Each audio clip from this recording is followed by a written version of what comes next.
Commissioner Malema. Ndamshabi. Mshali. Bovo. Vuwa mshali. Bovo mshabi. Mshabi wa hayani. I'm also Mshabi CJ. Yes. Yes, so I'm a shareholder in all these companies.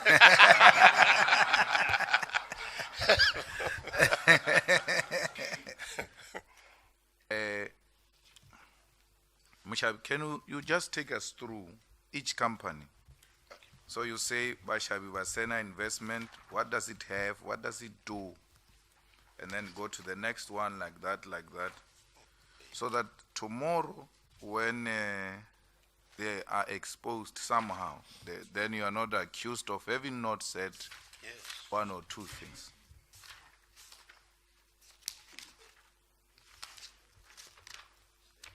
Thank you. 38, 39. Okay. Thanks, Commissioner. Bashai Basena Investments comprises of 4 cousins, 1 Hamisi and 3 Bubas. I have resigned from that. It's not trading, basically. It never traded. What we used to do here, Commissioner, was every month, the 4 of us would put in 5,000 rands into an account. And what happened was that for 18 months we've been putting in money, and one of our cousins defaulted in the payment for 3 months, and we said, no, we can't work like that, and then we disbanded it. Bashabi Basena Projects and Procurement are subsidiaries of Bashabi Basena. Sorry, Bashabi Basena Investment. They're subsidiaries. Never traded. They're just there in the organogram. Gambling in Daba, as I explained, it started last year. It had its first expo in gambling here in Cape Town. The next one is now in October in Emperor's Palace. Now, I think the company that really has value is Hamisi of Sena, where I said that it holds 300,000 shares in companies in the JSC. The directors are my wife and I, and shareholders 50% each, me and my wife, and that's it. So, because your wife is not going to be a judge, I think the good thing will be to live here in Hamisi of Sena Investment. What do you think? Look, Isn't it you said you are going to resign? Yeah, I will resign. So an ideal thing will be to leave the wife there, right? Ideally, yes. But and you are going to live here, since we are going to appoint you, live here there. Look, it will depend really, Commissioner, that if it is going to cause conflicts, we'll have to sell this. We'll have to shut down this company and walk away. If it is going to cause some conflict, I would need to take advice from sitting judges on that to say, don't you have any shares in the JSC? If they do, well, I think actually I'll ask my JP. Not now. not now and here. I'll ask my JP, JP, don't you have 1 share at the JSC? And if he says, I do, I said, oh, okay, fine. If he says, no, it's not advisable to have that.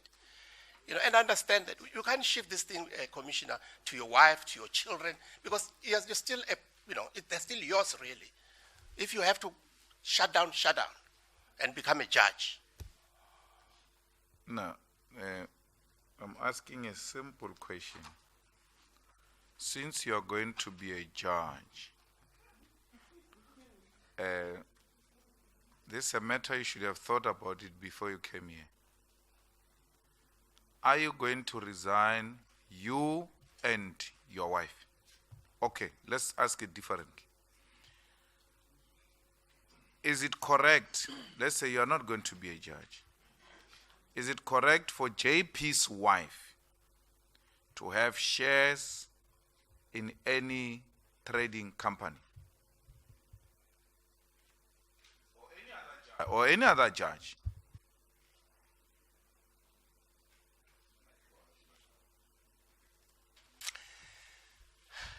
The short answer is no. CJ, I asked Mushabi question. Everybody's answering now. I don't know why. Because it looks like it's coming to them. All judges are answering. Commissioner Malema, these are not judges.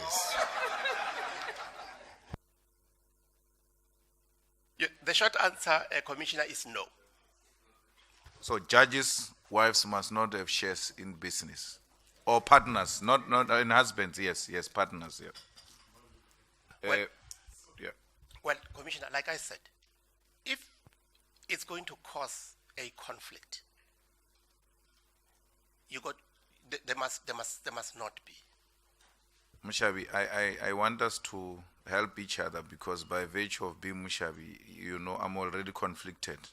So when we deal with other things later, I must be able to really take a Mushabi perspective. We need a clear answer as to, not if, a definite answer from a potential judge. We now, me and you, agree that it is not acceptable for partners of judges to have business interest in any of the companies. I agree. Now, the second one, Mushabi, is half your mind. Before we go to the half the mind, you said there is a difference between an acting judge and a fully appointed judge. Maybe you must take us into confidence on what is the difference between the two. Well, the difference is not fatal. When I said that there was a difference between an AJ and a judge, I was referring only to when an AJ is in the judge's chambers performing the functions of a judge. He has another job, Commissioner, remember. So it is inevitable that half the mind will always be there in his other job. Now, with a full judge, there is no other distraction. This is your job. This is your full-time job. There is nothing else you do. No side jobs. It's just the one job. That is the only difference I meant. I didn't mean the difference in the execution of their duties. No, it's the same. I think the CJ will allow me to just spend some time with you because I have a problem here. Now, why do you accept things that you are not going to apply your full mind into them? When I perform my functions as an AJ, I apply my full mind. When I'm in the judge's chambers as an AJ, inevitably, I still have to think about my practice.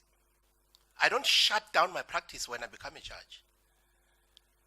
I suffer great prejudice, actually, when I am an AJ, because I cannot take the work. But it doesn't mean that I cannot think about the work. We have a half-minded judge listening to me with a half mind and going to apply a full mind when you make a judgment. Because when you make a judgment, you are still not in your practice. You are still acting. So this half mind only applies in court. When you leave the court to write, you all of a sudden have a full mind. You all of a sudden forget about your practice. You all of a sudden don't receive the calls from other attorneys because now you are writing a judgment. Commissioner, when I say half the mind is in my chambers, I don't mean that that half mind is occupied all the time. I don't mean that. Otherwise it wouldn't make sense. You see, it wouldn't make sense. Shabi, let's agree you made a terrible mistake. Let's agree you made a terrible mistake. You cannot apply half a mind in a matter that when judgment is passed carries the same weight as the judgment of a full-time judge. I concede. Now, the last point I want to make, you see, this I agree that you now accept that we really made a terrible mistake. Now, here a judge comes into a courtroom, and I've seen it in your court there, in Gauteng. A judge comes into a courtroom and then pretends like he or she has read the documents, and then the counsel advises the judge, and he even makes mistakes of saying, no, I know this matter talks about 1, 2, 3, 4. And then they say to the judge, no, that's not the matter. The matter is a different one, it's 1, 2, 3. Confirming that the judge did not read the matter before him or her. What happens in that case? Do you abandon the case or do you proceed with it? When you are now exposed, you have not read the documents, because the case you referred to is not the one before you. Well, Commissioner, most often than not, the judge would have read the papers. It is only in civil trials where the judge gets the file for the first time in the morning. Yes, of course, the judge would not have read that. That's how it works. But where a judge makes a mistake about this case is about A, B, C, it could be a mistake, because then he would be having a whole pile of files. He could be referring to another case. No. We're not talking about whether a judge can make a mistake or not, Mshabi. A judge has made a mistake already in court already. And it says, no, this matter relates to the following matter, and takes 10 minutes to explain what the matter is about. And when she finishes, they say, no, that's not the matter before you. This is the matter before you, is the following matter and all that. And now it's clear that the judge made a terrible mistake. Leave those things of saying there are so many cases. I'm appearing before you. I'm not interested in so many cases. I'm interested in my case. Whether you know my case, and this is a trial starting. It's not a first appearance. We're now starting the trial. The judge, can he or she still proceed after being exposed that this matter before you, you have not read anything about it? Commissioner, I would proceed. You'll proceed to listen to a matter you don't know anything about? Yes, I would proceed and listen to the parties. Remember, Commissioner, this is not me. This is a hypothetical case. So I don't mind that. No, I'm asking it so that I can judge your judgment, because you are going to be a judge. A judge must have a proper judgment. So if you are going to proceed listening to a matter that you have not read, what is the significance of filing papers before? Let's just file them in the morning.